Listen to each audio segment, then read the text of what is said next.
Hi and welcome to the coloring process of comic numbers 3. Hi, my name is Escobar. I'm a storyboard artist in the Simpsons television show. I've been working on the show for over 25 years now, and I'm here to empower you.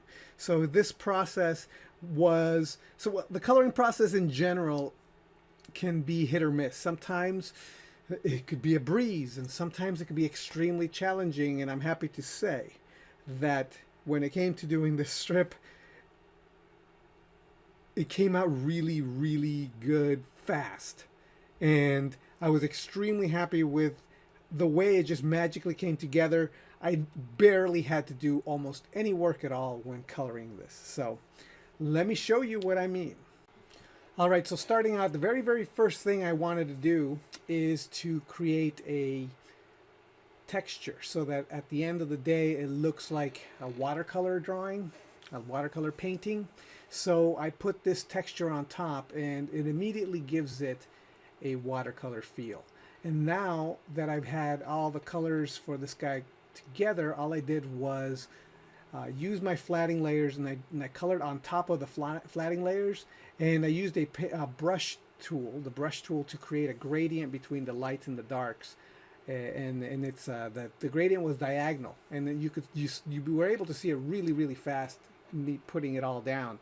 And then all I had to do was pop in some highlights, pop in some bounce lights, and some rim lights, and then it was ready to go. I mean, it just came together so fast. I also, when I turned on those light layers that you saw in the last video where I put the light directions, I put those in there, and it just kind of brought it all home and pulled it all together. So really quick, see, I'm putting in the blush, I'm putting a little bit of light in the face and things like that. I mean, you put in those little touches like the blush and some of the highlights on the forehead and stuff like that, and suddenly the whole thing comes together.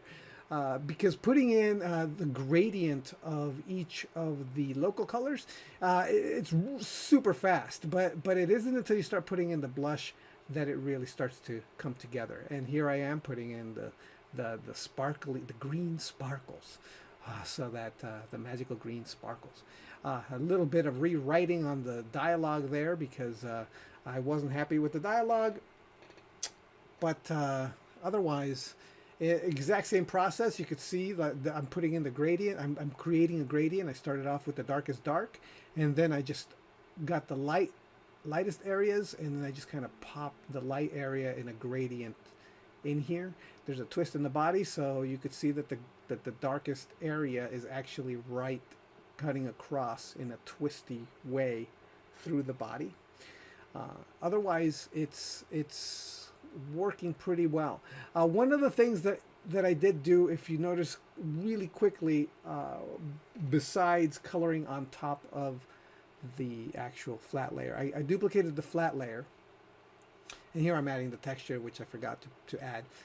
When I do the flat layer, I duplicate it, and then I lock the layer so I could only color on top of the flat. So I have a flat layer, and then I duplicate it, and I create a color layer, and then I create those flats I do a locked layer on, and I color directly on there. And that's how it's generally done. Here the background has a bunch of lights in it.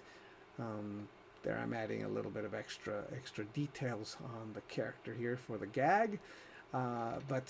Yeah, like I said, it just came together pretty quickly. The only real difficult part here was to make sure that in the background there was a clear distinction of the windowsill. I wanted to make sure the windowsill was very, very clearly stated.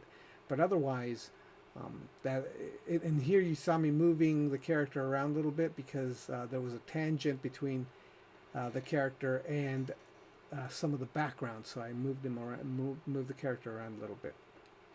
Also, there was a few finishing touches with the background that I needed to do. I added some reflection of the suit into the background.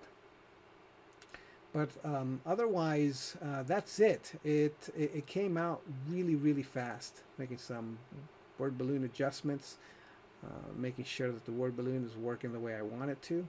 The good thing about using Clip Studio Paint is that it's a vector program, so I could literally just move that stuff around. And that's it. I'm done. So I hope this has been helpful, and I'll see you next time. All right, bye.